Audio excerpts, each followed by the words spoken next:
Hi there. I'm your host, Britt, and I'm so grateful you've discovered the Loving Your Own Soul podcast. Together, we will embark on a mindful exploration to living a more fluid life through a deeper connection to the soul. My intention is to provide expansion and inspiration so that you can embody the highest expression of your true potential while creating more beauty in the ever-changing world around us.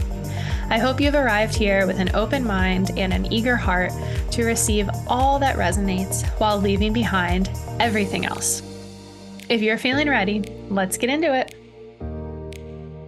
We are joined by one of my good friends here today, Dana Whitby. She has been on the podcast previously, just about 2 years ago to date, actually. It was episode 57. And here today in this conversation, I am most proudly introducing Dana back to the audience, to anyone who's new here. But if you're not familiar with Dana, she is an Oracle deck author, which feels so good to say. Dana, how are you? That's so fun to hear. Thank you. I'm doing really well. Thank you so much for having me back on your show, Britt. It's an honor and a privilege to be here. So thank you. Oh, likewise. Thank you for being here. And for anyone who is either new to Dana and your journey or your story, or maybe just need a refresher, I definitely recommend going back and listening to our first conversation together. It was such a moving conversation. We were actually just talking about it because one of the elements that came up was your own spiritual awakening journey through motherhood. And I am actually going through my own journey right now here in real time. So it was really cool for me just to kind of listen back to that piece of your story and remember how moved I was by everything that you shared. But in that conversation, we also spoke about past life regression therapy, the generational cycles of trauma, building a spiritual foundation. It was really like just kind of a spiritual deep dive on all the things. It was such a good episode. So if you're new to Dana or if you need a refresher, definitely go back and check that episode out. But today's conversation here in real time, we are going to talk all about your new Oracle deck that is out into the world. I know we have a pre-sale going on, so I will let you just give maybe a little introduction to the deck itself. Absolutely. So the deck is called the Inner Compass Oracle. And it actually started as a book. I like to share this fun little fact. I've shared about it on social media, but I sort of downloaded this template for listening to your own intuition and spiritual evolution and how it works. And this was a download from my spirit guides, and it really was showing me how to use our intuition as a compass to navigate through life. And so I started by writing it in a book form, and I got to about 5,000 words before I really hit this writer's block wall. And I realized that it was actually an Oracle deck. So I started taking that book apart and dismantling it and turning it into a deck. So the deck is organized into 4 sections, modeled after the 4 directions that are on a compass. And so we start in the east because the sun rises there. And so all of the cards in the east section are about recognizing your divinity. Because if you don't recognize that you are a divine being, there's no way you are going to be able to tap into your intuition. That's the first step. You have to know you're a divine being, having a human experience. Then we move to the south, and all of the cards in the south direction are all about shadow work and facing our humanity, and also understanding that that is the other piece of the puzzle, that we are a divine being, but we cannot dismiss or ignore or bypass our human experience. And then we move into the west, where we take, having seen our highest divine self and our deepest shadow, and incorporating and integrating those elements into the fuller picture of who we are. And then we move into the north, where we actually take inspired, divinely led action, some steps forward with the integration and the knowledge we've gained. And then we kind of start back all over again. This is like a spiral process, I think, that we go through. And I have a background in traditional mental health counseling. And so the quote that says healing is not linear has always just really stuck with me. So it's never this straight line, right, of going around that compass in a perfect order. You might be in a couple places at once, And that's the beauty of it all. And that's why when you shuffle the cards, you might get some from every different direction, or maybe only one, or whatever it is for you at this time. So that's how the deck is set up. And that's kind of the inspiration about how it came to be. Absolutely love that. What also just like a big undertaking to Yeah. create an oracle deck. I mean, I would guess I would love to know just a little bit of the background between obviously it started originally as a book, and then Mhm. it became very clear to you that this was meant to be an oracle deck. What kind of takes place next? Did you have any guidance, like out external guidance? Was it all intuition, kind of learning as you go? What did that look like? Yeah, so it's the whole process has been about 2.5 years for me. And I would say about 2 years ago, I joined a class called Oracle Creator by Joe Klima. Her business is called the Darling Tree. So if you are interested in creating an Oracle deck, I highly, highly recommend that. She really helps with every single step of the process, from brainstorming your deck to how to write it, to the mechanics of printing and selling and marketing and all of the things. So that has been a totally invaluable resource for me. But when I started her class, I already knew the structure of my deck. I already knew what I wanted it to look like. So I was there more for like the mechanics of this. So how do I actually print this thing? That sort of thing. So that was very helpful. I slowly kind of worked through the cards. I just followed my intuition on what wanted to be written when. Some of the cards, I had the archetype first, and the message came later once I thought through, well, what does this archetype represent? I know I want this in my deck. For example, a dolphin or a lighthouse. And it was like, okay, well, there's a million things I could say about each archetype. So how do I narrow this down into what the message is supposed to be for my deck? And that was a channeling process of trusting my intuition and writing and being open to that changing. And then other times I had the message first, and it was like, okay, now I need to be divinely inspired about what would represent that well. It was like different cards had different ways of coming to me, and I wrote them in different ways. I also knew that I could not do the artwork myself. I know there are people out there who are very talented at doing art, and that's just not me. I'm an artist and I'm creative, just not in that way, in the visual sense. So I told my guides, if you want me to do this deck, you need to send me an artist. And I had just mentioned to an astrologer friend of mine that I was working on a deck. And she was like, oh, you should use the artist who's helped me create some of my stuff. And as soon as I looked her up, I saw that she lived an hour and a half away from me. I mean, what are the chances? Of And course. of course, reached out to her, and she had a dream of being an Oracle deck author and had never done one before either. So in a way, it was a bit like the blind leading the blind through it. We were stumbling through this together a bit since neither one of us had done it, but I feel like we did a good job. We came out we came out on the other end. We leaned on one another a lot, and um, she experienced the cards in her own way. And it was fascinating watching the way that she would almost tap into like this energy matrix of the deck, and she could take the vision that I had of the card and like elevate it even better than I had pictured myself. So if you want to make a deck and you are not artistically inclined, definitely seek out someone who can carry out your vision. And then we just moved into the process of printing. I literally Googled like US Oracle card printers and felt very drawn to the first one that I found. And it's a family owned business in Florida. And I just felt really good about it. So this also was me listening to my intuition throughout all of the process, as much as I did have some scaffolding and some help and some other family members and friends who helped me with some of the back end stuff and editing and things.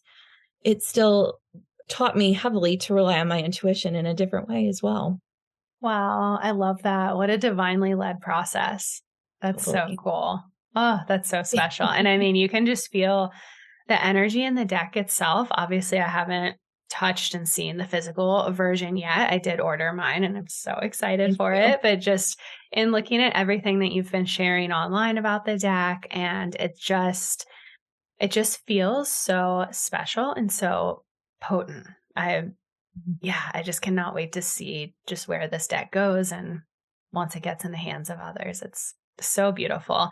And you had mentioned to me that you felt that this process also kind of was its own spiritual awakening for you in of itself. Would you mind sharing just maybe some of the moments of awakening that you kind of experienced within this deck, or some of the lessons and things you had to move through? Yeah, I think the biggest one, if I look back on the process, has been an element of patience and understanding that, yes, sometimes things explode and they are quick and then they are amazing. But I think more often than not, the things that take a long time and a devotion and a dedication and a willingness to push through when you are ready to give up, those are the things that are worth it. And I can say that now being on the other side, because there were so many times when I thought, I'm in over my head. I don't know if I can do this. I'm not sure if I can finish, or I just don't have it in me to continue waiting. I had certain deadlines that I thought I was going to meet, and for a million reasons, I didn't meet them. And so offering myself up to divine timing has been a huge lesson for me. Huge, huge, huge. And for those who are into astrology, like half of my chart is fire and the other half is earth. So I have this like tug and pull between understanding that I need to go slow and steady. And the other part of me just wants to move and wants to complete and wants to finish. That was a huge part of it. And, there's an element of creating something like this where it's not totally in your hands. So my artist needed her own time to work with the energy and to create the art. And I think if I had rushed her, it wouldn't be as beautiful as it is. And same thing with my printing company. They have their process and they're making sure everything is correct. And we've got to double and triple and quadruple check things. And so that can be a bit annoying to me, but I know I don't want to look back and see mistakes. So that, I think, patience has been the biggest lesson for sure. Absolutely. And what just a beautiful lesson to have to move. Like, I mean, patience, it's such a difficult one to move through, but so beautiful once you get to the other side, because you truly just are able to see how worth it was, and just the value and everything that it's given you and the end product. And I feel like, especially in our modern world where we sit today, patience is really difficult because everything is moving so fast. And the world of Amazon, if you will, or just even on social media, when maybe we're watching other people creating things at faster possible timelines than us. And, our little imposter syndrome has time to sneak in, and just it's so multi layered. I 100% agree with you. I see that in my children and in the next generation. They are just so used to having things given to them quickly. And I think we have become accustomed to that too. And so you're right. I think that absolutely played a role in maybe generating some extra frustration on my part. Totally. Looking back just a little bit at kind of you and your lifespan here in this lifetime, I know Oracle decks have been a really big part of you at like a very young age. I believe I'll let you share the story, but I think it might have been your grandmother maybe who gave you your first Oracle deck at a young age, or some family member. Yes, yeah. Yeah. I would love to know, just kind of, because that also I feel like is a key piece to this deck, because they have been just such a prominent piece in your life, just kind of your history with working with Oracle decks. So I was a teenager in the 90s when my aunt started working for Louise Hay at Hay House Publishing Company, which if you aren't familiar and you're listening and you haven't heard of them, they are probably the biggest spiritual publishing company in at least North America for sure, possibly other places as well. They may not have been back then, I'm not sure. But anyway, my aunt would get affirmation cards. That was how Louise Hay really started, was with affirmations. And I believe the first decks that Louise herself published were affirmation cards. So my aunt had sent some samples to my mom and me to just play with. And as a teenager, I was kind of like, affirmation, like, I don't know, like it just really didn't pique my interest, but it did tip me off to Oracle and tarot cards. I was intimidated by tarot, as most people are when they first come into the card world, because there's a lot of cards and you feel like you have to memorize them, and it's just a lot going on. And so I was really drawn toward angel cards specifically because I was raised in a Christian household, not strict Christian, but we went to church here and there. And so angels felt like a nice bridge to me. I felt comfortable with angel cards. And so my first deck was Healing with the Angels by Doreen Virtue. And I bought that myself as a teenager, standing in Borders bookstore with, maybe 3 decks or something in the 90s. It's not like it Totally. is now. And I used them sporadically throughout my teens and 20s. I always turned to them when I was having a hardship or a difficult time. They always gave me comfort, solace, validation, confirmation, just comfort that there was more to the story than what I was seeing here on the physical plane. And I always knew there was something special to that. And so, as my spiritual awakening kind of blossomed in my late 20s and 30s, I've just become more and more in love with them. And so when I had the realization that this wasn't a book, this was an oracle deck, it felt like a coming home. It felt like an honoring my soul and honoring my history and what I love. Yeah, totally. When you shared that you were doing this, it was like, of course, it makes so much sense. What is your intention behind the inner compass, and what do you hope that it will bring to those who get their hands on the deck? My intention is really to help people listen to their own inner compass. And I really want to emphasize that. And I talk about it in the guidebook that I wrote, that I really hope you take every message in that guidebook with a grain of salt. And I don't mean that to dismiss my own messages or the channelings that I've done, but I hope that if you pull a card and you feel something deeply inside, that you would trust that and that you would use my messages as a jumping off point. If you find one sentence in the whole card description that resonates, then take that and expand upon it for yourself. That's what I really hope people do. And I hope that you feel a deeper connection to yourself and to your own soul when you use my cards. That's really what that's what I hope for. That's the Mm, dream. I have goosebumps. That's Mhm. awesome. So special. So I would love to pull some cards with you here in this conversation. But before we do so, you mentioned Oracle and Tarot earlier. For anyone listening who is maybe completely brand new to this world, will you just give us a brief depiction on the difference between an Oracle deck versus a Tarot deck? Absolutely. So tarot came first. Tarot is extremely old and ancient.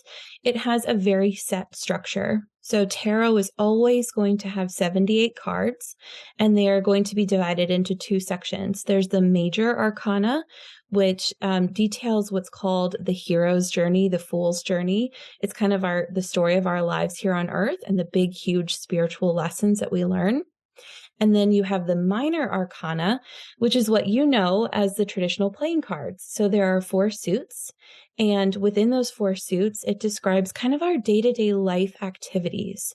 So tarot really covers a very wide range of experiences and spiritual topics, but it is a lot of cards in one deck. 78 is quite a bit.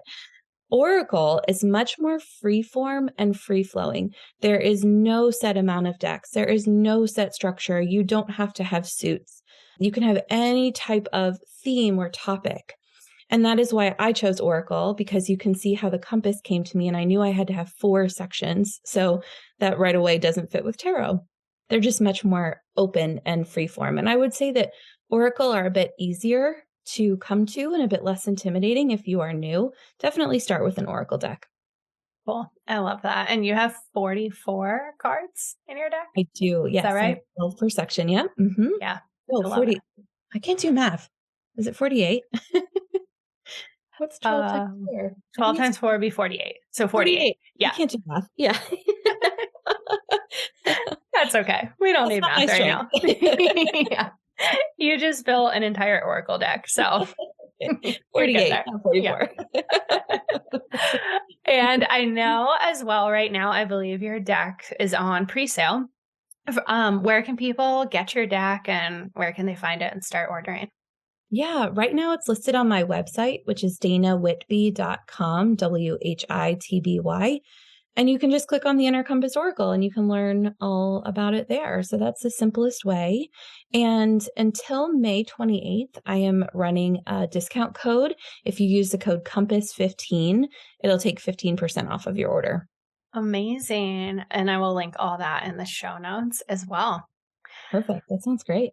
All right. So let's get to know this deck. Let's pull some cards. As we are in May, moving into summer, I figured it'd be fun to kind of pull a collective message for all of us and really just understanding what the summer season may have in store for us. I love that. If it's okay, I just want to set the intention really quick. So, as long as you are not driving while you're listening to this, I would just invite you to go ahead and close your eyes with us and imagine that there is a golden light of protection that surrounds this space. And we invite into this circle any beings of the highest vibration and the purest intention who can help us to understand the energy of summer 2023. We come to this information with open hearts and minds, asking that they would be softened so that we can receive this information and to flow with the energy that exists. We offer up our gratitude for the messages received here today, and so it is. You can open your eyes whenever you like. I'm feeling called to pull 2 cards. Okay, I love it. Love it, love it, love it. So the first card that we pulled is number 44. So it's funny that you said, asked if there were 44 cards in the deck. It's almost like you were channeling this one already.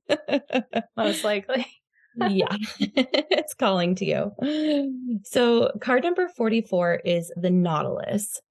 And the Nautilus is one of the very, very first cards that I wrote.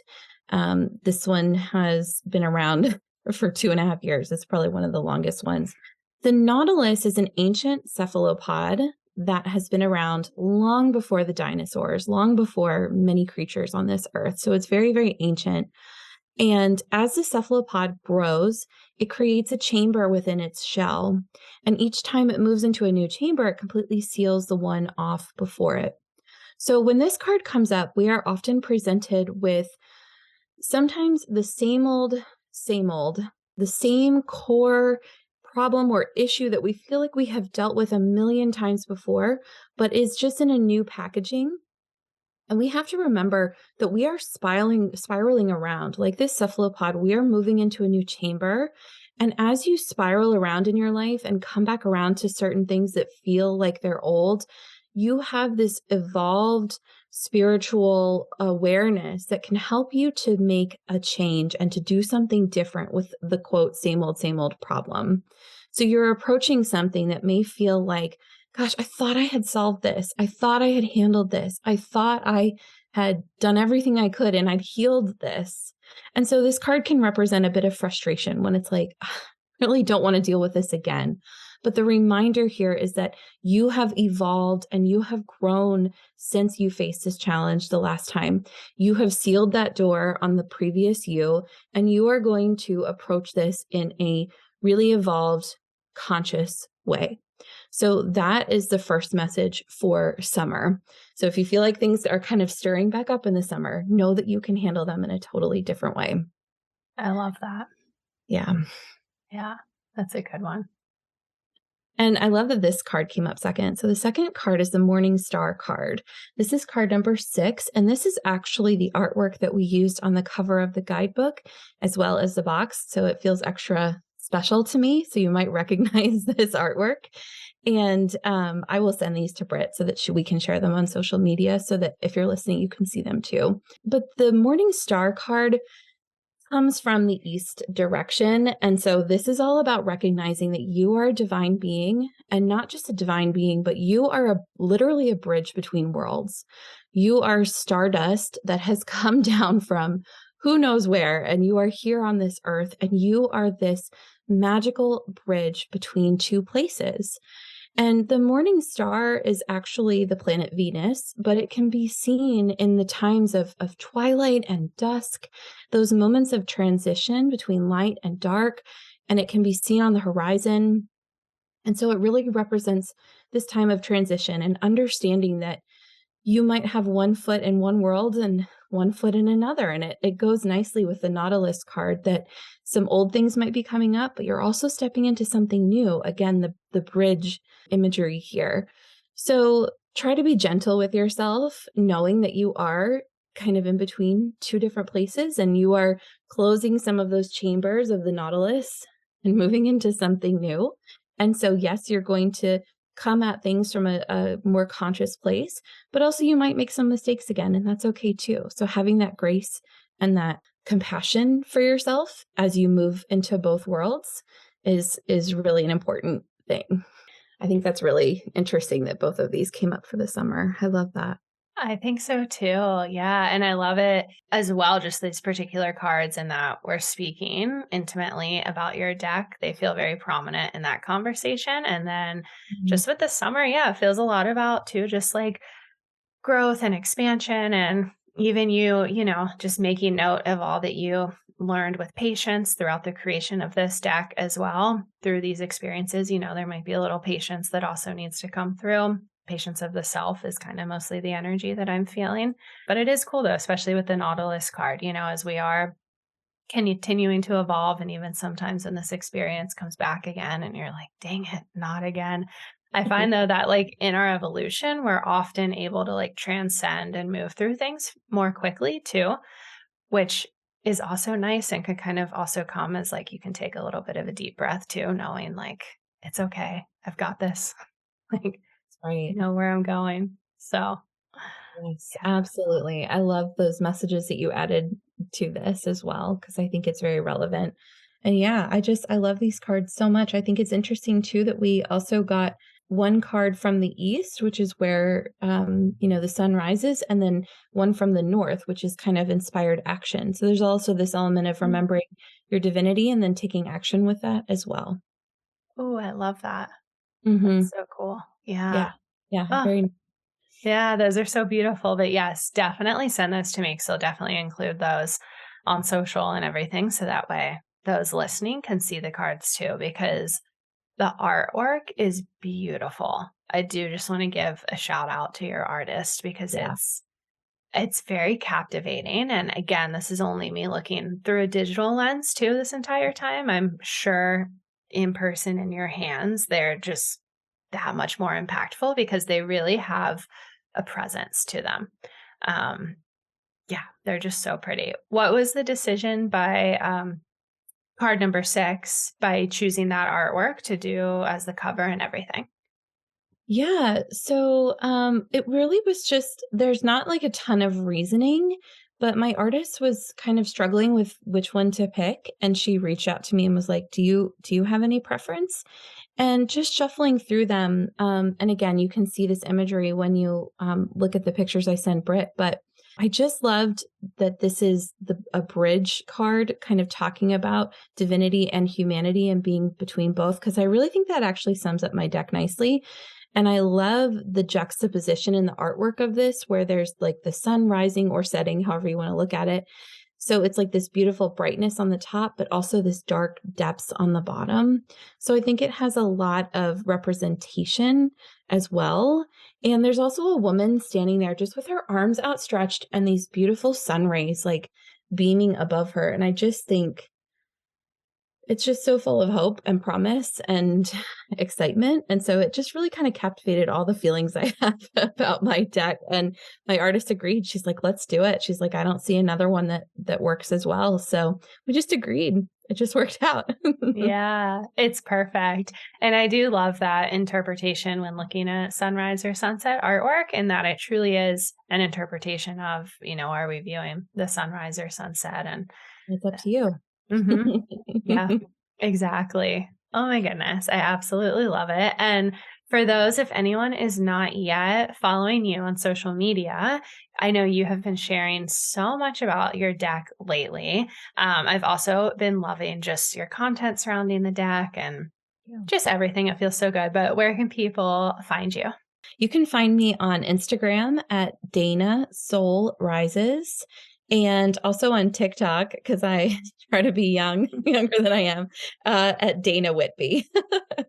I love it. I've recently gotten on TikTok myself as well. So fun. Definitely a learning curve there, but I'm actually having fun with it. I've been really just leaning into the energy of fun, really with all social media in general, because I don't know, I think we waste a lot of time trying to take it too seriously. And Yeah, it feels fun to have fun on social. that's right. And let's just let it be that, instead of the pressure that we feel from it sometimes.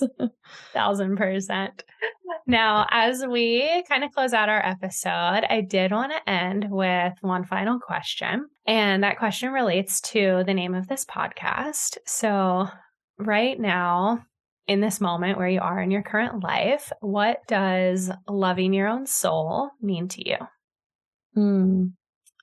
I think loving my own soul really is asking me to be authentic to who that soul is.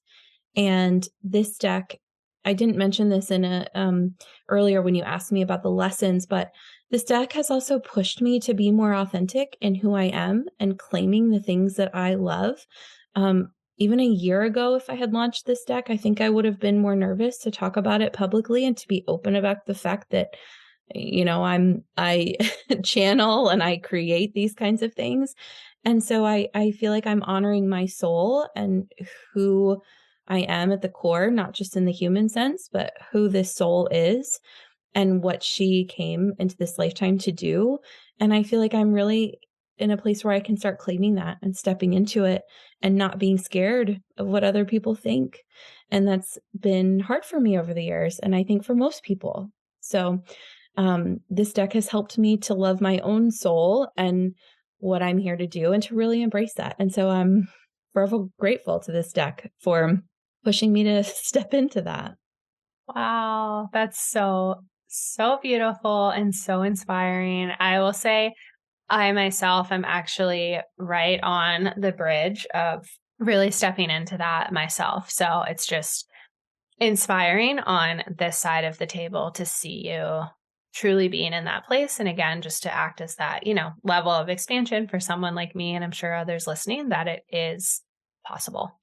So, Yeah, let's do it together. Let's hold yeah. hands and walk forward because we're all trying to do it in some way, shape, or form.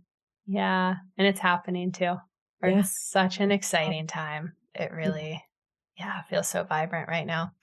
it does. Well, Dana, thank you so much. Like I said, I've ordered your deck. I'm so excited for it to get here. Everyone else listening, if you're going to order an Oracle deck this year, I speak volumes about Dana, who you are as a soul, your work here, and I know this deck is going to be so impactful for so many people. So highly recommend getting your hands on it. And Dana, thank you so much for jumping on the podcast and also just sharing those messages and everything that you share with the world.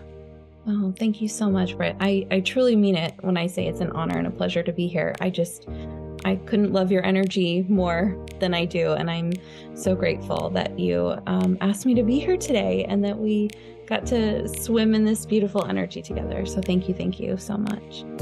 I hope you enjoyed this loving your own soul conversation and are now feeling an internal sense of inspiration and expansion. I encourage you to go take action on one simple thing that will not only better yourself, but also the world around you today. I'd love for you to follow me on Instagram and TikTok at @Britt, and I cannot wait to see you embody the highest expression of your own true potential. Now, one last thing before you go.